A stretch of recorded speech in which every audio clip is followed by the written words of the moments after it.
যত্রতত্র হর্ন, শব্দবাজি এবং DJ sound নিয়ে কড়া বার্তা ত্রিপুরার মুখ্যমন্ত্রী ডক্টর মানিক সাহার।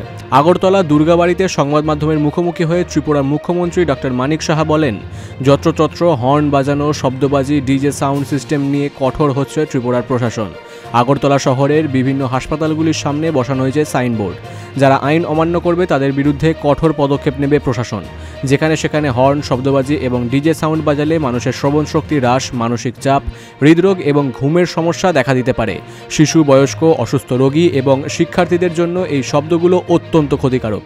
তাই এই সব থেকে সকল জনগণ যাতে বিরত থাকে, সবার প্রতি কড়া বার্তা রাখলেন ত্রিপুরার মুখ্যমন্ত্রী ডক্টর মানিক সাহা। যে সাউন্ডে মানুষের সমস্যা হয়, এটা তো কানের প্রবলেম তো একটা হয়ই।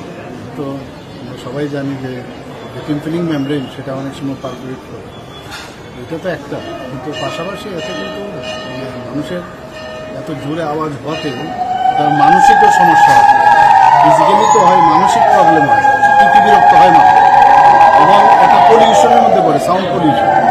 এটা না করাটার জন্য আমি নির্দেশ দিয়েছি এবং সেইভাবে সব জায়গায় পলিউশন ডিপার্টমেন্ট থেকেও কাজ করছে। আমিও বলবো যে যাতে যে ডেসিবেলের মার্জিন রেখেছে তার বাইরে যেন না যায়। আমি বলবো আরও কম হলে আরও ভালো, এবং এটাও হওয়াটা মানছি। ত্রিপুরা থেকে বিক্রম কর্মকারের রিপোর্ট, বিগ নিউজ বাংলা।